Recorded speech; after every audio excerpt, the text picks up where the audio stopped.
Hello viewers, today Thursday the 1st of September 2022, the Ministry of Information and Communication at a press conference. They host two government agencies, when at the National Disaster Agency and the Ministry of Education, as then they can brief the public as to waiting they go on na them different departments them. Thanks very much. Follow me as we discover what's in the happen. Kindly put your phones on vibrate or silent mode. His Excellency President Dr. Julius Maada has yesterday, the 31st of August, visited the Looking Town and Convert communities east of the capital, Freetown, to console families who lost 6 of their loved ones to the flash floods and mudslide of 28 August 2022. The Minister of Information and Communications, Mohammed has on Tuesday, August 30th, played host to Dr. Wange, a Kenyan media consultant who is widely known in Africa for his work in developing media reforms. Dr. Wange's visit to Sierra Leone is to support the implementation of the 7 recommendations that were made during the National Media Viability and Investment Conference.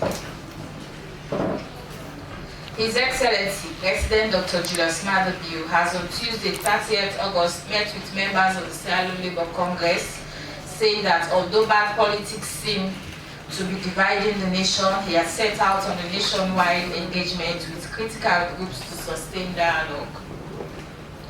The Media Reform Coordinating Group Sierra Leone, MRCG, has on Friday, the 26th of August, held a one-day workshop on the safety of journalists in Sierra Leone at the Cultural Radio Complex, Grafton Village.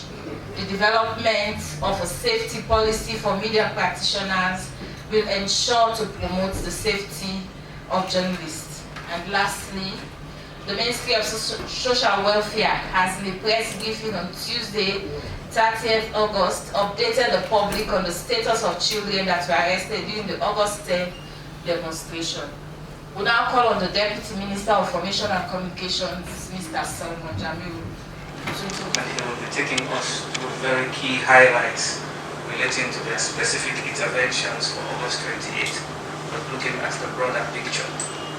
His Excellency the President, retired Brigadier Dr. Julius Maada remains firmly committed to making sure that Sierra Leone projects itself as a resilient nation and bouncing back from disaster, but also looking into the future, what we need to do to ensure that we change the narratives when it comes to disaster in Sierra Leone. And all of this is happening when we look at the wider global context. A country like Pakistan reporting that almost 1/3 of the nation is underwater. Countries realizing unprecedented levels of flood and other disasters. And this is happening, I think, pretty much in most parts of the world. So Sierra Leone is having also its own fair share of disaster, but I think that we would have had of a significant size and proportion larger than what we have now, had it not been for the proactive steps of agencies like the National Disaster Management Agency. Without further ado, let me give the floor. Who's doing the first presentation? Let me give the floor to our own Mohammed Elba, Director of Communications, to take us through highlights. Staff of the NIC, colleague journalist, good afternoon. I am Mohammed Elba, the Director of Communications at the National Disaster Management Agency. As you may have heard from the Deputy Minister, we're here this afternoon to actually give you update on the incident that occurred on the 28th of August 2022 relating to the flood in Freetown and also the Mudslide at Looking Town.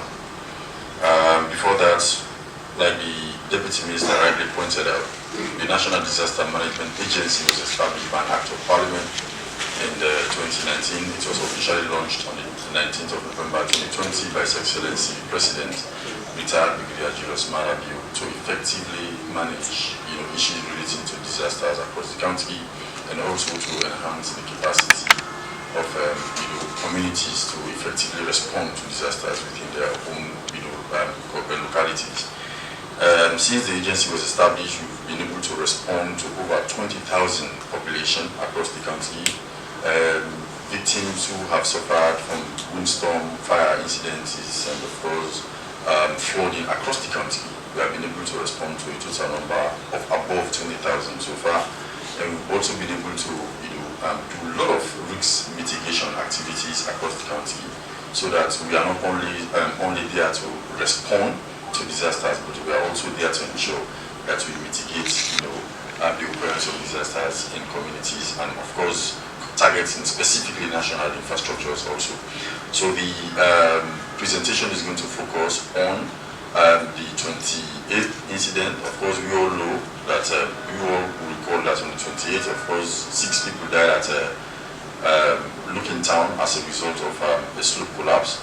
And of course, there was also 2 deaths reported, one from Mount Oriel, an 18-year-old who actually, was inside his house sleeping. And of course, there was a fence collapse. The house was beneath the fence, and of course, also he lost his life, during the process. There was also another fence collapse at Blackwell Road, and so far we've identified 18 communities that got flooded, in Freetown on that day, and we are, currently doing assessment to be able to ascertain, the extent to which people suffered from that particular flood on the 20th. So on that note, without wasting much time, I will now call on the an annual hazard calendar which guides us on what we are to expect. As we see, we are in flooding now, and soon we'll move from flooding to windstorms across the country. So as we get into September, like yesterday we had a report in, is it Makali or so, in Makeni, wherein we had a lot of windstorms here in Makeni town that has destroyed houses and homes. So what we'll do is we'll make this one available to the media so that we can be tracking some of these things, and you can be asking us what is NDMA doing with regards to some of these things. I know you will be planning some questions for us. What have you been doing to save lives? Let's go.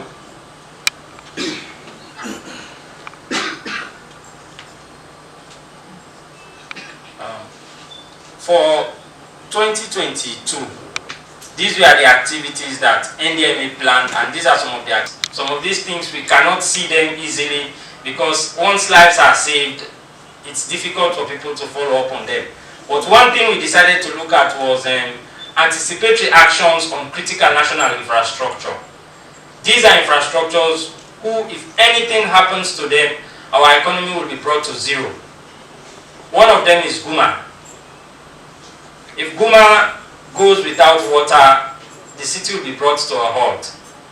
Another is our fuel depot, which brings in fuel into the country. If that station goes, if that depot has any issues, the country will be ground to a halt. Let's take Aberdeen Bridge. If something goes wrong in Aberdeen, a lot of money to move. In addition to that, yes, we identified was the fuel depot.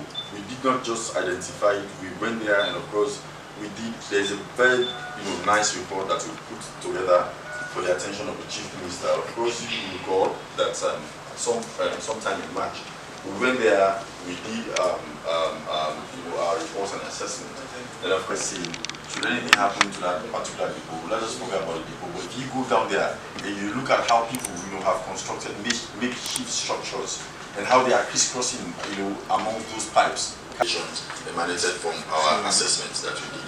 Same also for Guma. We went there, and of course it was as a result of our intervention, drawing government attention to the dangers lying ahead, on the existence of Guma, that if we do not take actions now, and should anything happen to Guma, of course we all know Freetown will go without water, and we all know what that means. So the President went there upon our report and assessment, and we were able to ensure that a whole committee was established to ensure, currently as I'm talking to you, everybody that has constructed houses around that particular place has been instructed to bring their original copies of their building permits and all of that. We are currently receiving those documents at the moment for the attention of that particular committee.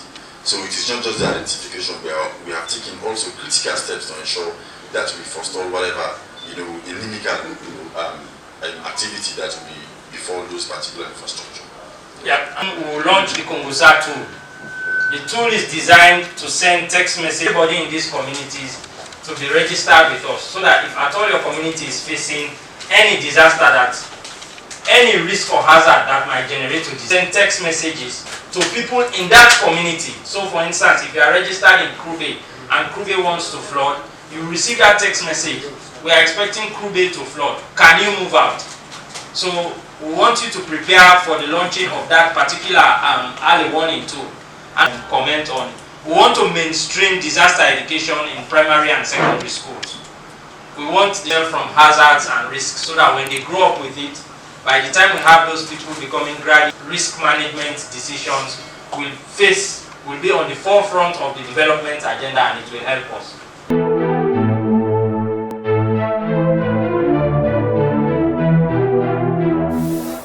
Well, this now waiting and get for see. The National Disaster Agency then talk about the flooding and disaster will happen on the 28th of August 2022. Who side the report say 8 casualty, 8 people and then die. And the Ministry of Education then report about the National School Census where they do this year, waiting and waiting, then find out, and waiting they don't improve on, waiting and then challenges them, all that they don't report up. So to meet again in another discovery program. Me will bring you this program. My name na Ishmael Dadis Bango. I want to say thank you to my cameraman Isaiah Yaya Kagbo and my producer and executive producer Dr. Aisatuka Kejalo. So to meet again. Peace and love.